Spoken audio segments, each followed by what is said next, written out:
Good evening, y'all, and good morning, Dixie. Welcome to another great episode of Mason Dixon Podcast with your host, Cousin Vinny. One of the things that we do here on Mason Dixon Podcast is cover issues in education.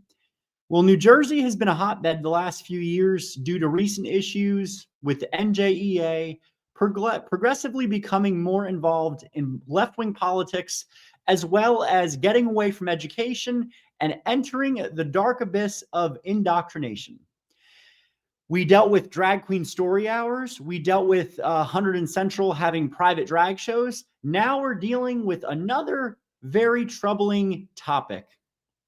One of the issues that has appeared recently is Mount Laurel, New Jersey is having a field trip.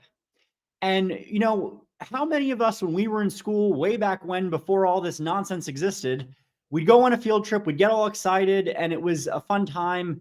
However, this is not the case anymore because the field trips are no longer about history or natural sciences or anything of that nature. A second grade class in Mount Laurel, New Jersey is going to be doing this.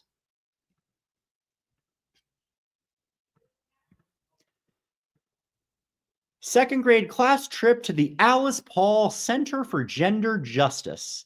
Notice how there no longer is any topics on, Women's History Month, because that's exactly what March is.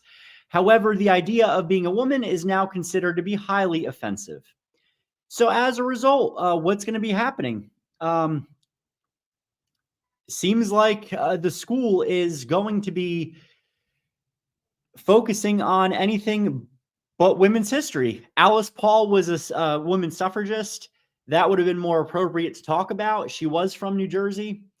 But it says the second graders will be taking a class trip on Friday, April 4th, 2025 to the Alice Paul Center for Gender Justice.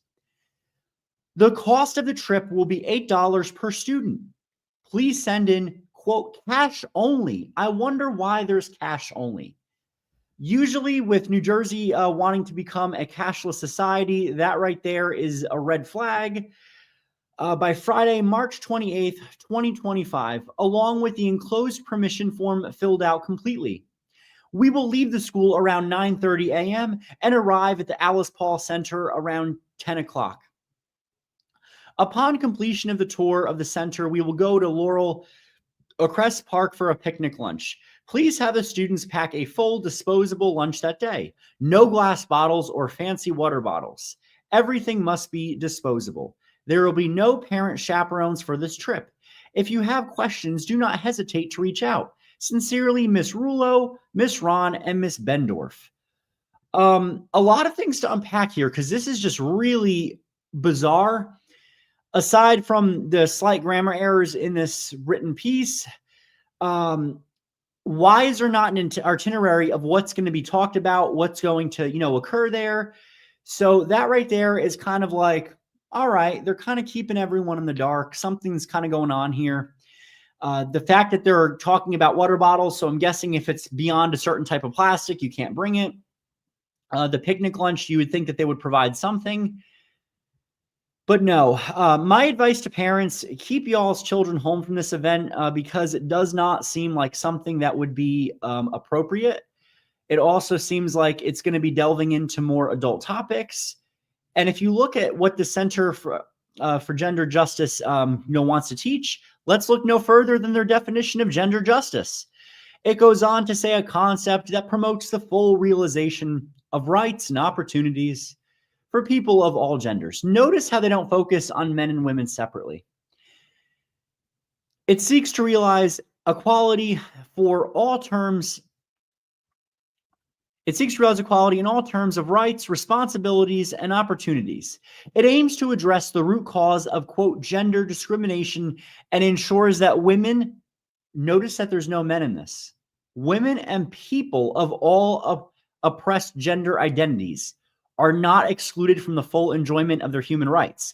So notice right here that this is already getting into that whole issue of left-wing, ideology, where, a man can be a woman, and yes, a woman can be a male, and vice versa. And then they take the less than 1% of people that have biological disorders and claim that they're trans. So this right here is again going to lead into that whole, we have to include biological men in women's sports.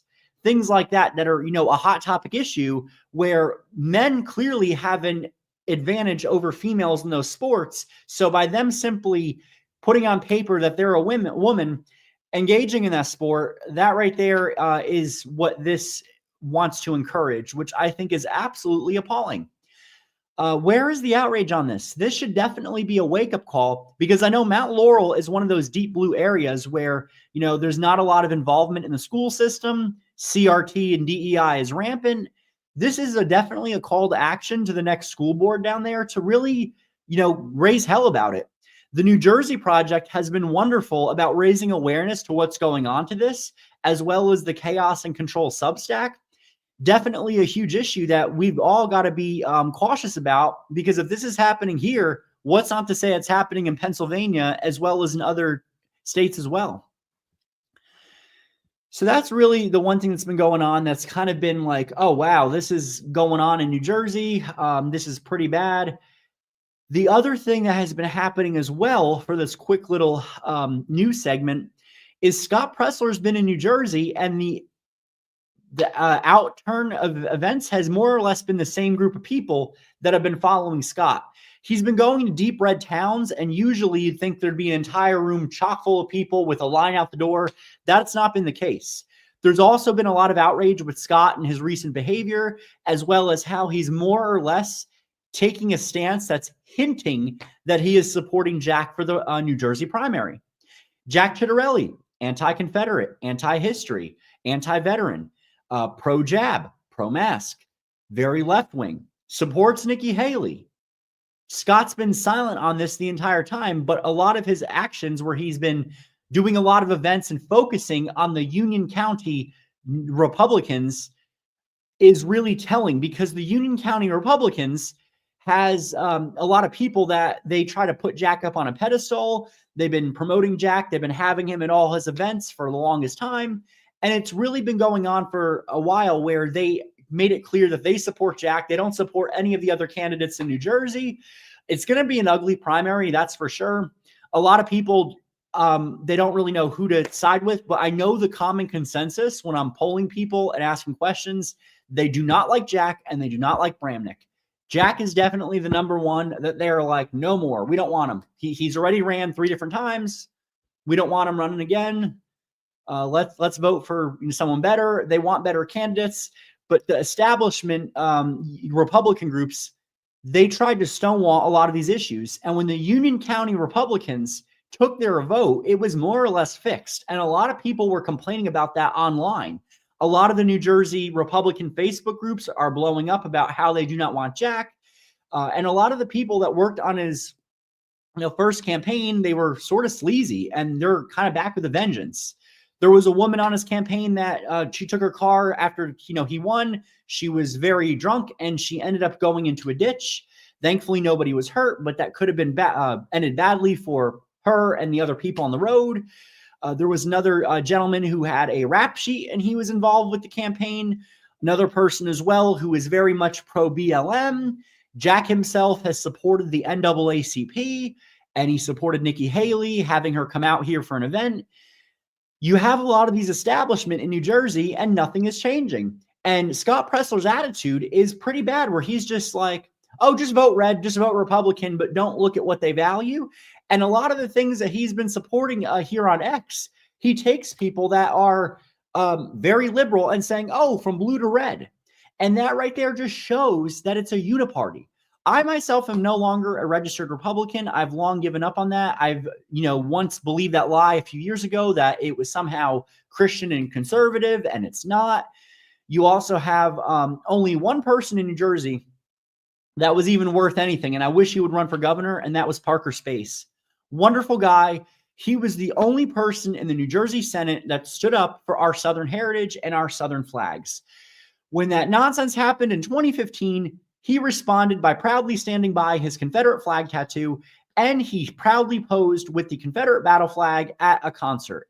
You have one conservative who is a neo-Christian in New Jersey, pretends to be Christian, and pretends to be a disability rights advocate. And he kept denouncing Parker and yelling at Parker. Parker was the only one in the New Jersey government that when New Jersey voted in 2015 to condemn the use of the Confederate flag in other states as well as in New Jersey, beyond the most unconstitutional thing they could do, he was the only one that did not vote for that, and he stood his ground.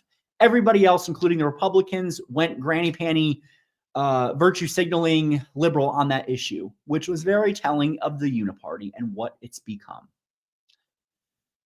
So it's going to be an ugly election. I am hoping that eventually we're going to see maybe some resolution. We're going to see that, oh, hey, you know, maybe we're going to have some better candidates. Maybe some people will wake up. I myself, as well as everyone else, will not be standing by Jack if he gets the primary or Bramnick. We're probably just going to write in like we did last time. When Jack got in the first time, what we did is we did a write-in campaign. We did a campaign where we wrote in Robert E. Lee. And this was partly in protest of Jack, partly in protest of what happened in Virginia with the removal of General Lee. And we told people in Virginia, do the same thing, because Glenn Youngkin has done nothing. The 4 years that Glenn Youngkin was there, what did he do for our heritage? He helped to take Arlington down. He praised the removal of Monument Avenue. He failed to condemn Stoney. And when a tranny in the school system assaulted a student, he stood quiet while the parents did everything. And then he apologized, and Glenn Youngkin said, oh yes, we need gender neutral bathrooms. Jack from New Jersey also helped to put your trannies in gender neutral bathrooms as well as in the men's and women's rooms because he supported all that nonsense. That was one of the issues that went on. And you look at Jack's campaign, who's behind a lot of it now. There's a gentleman who is involved in Blexit who is a black supremacist, and he has been involved in a lot of things where he believes in cancel culture. So why is Jack allowing these people to run his campaign? There was a great meme that showed it, and it gave all the names, and it was eye-opening, and it was sobering. And until the New Jersey GOP gets their act together, they're going to be losing election after election. And do I feel bad? Not at all. Because at least with a liberal lunatic, you know what they stand for, and you know how to better protest them, versus a corrupt conservative or a corrupt, Republican, where they're Lincoln-like, they're Yankee-like. They have all these nasty values, and they're more sinister in that regard. You know, at what point are we going to start seeing the Republican Party start to endorse this nonsense? There's already GOP members that are supporting the fraudulent holiday of Juneteenth, as well as even a few of them that are supporting Pride. What the heck is that? So that is it for my little news segment for today. I hope everyone has a wonderful weekend. Please like and share this video. God bless Dixie, and long live the South. Deo Vindice, y'all.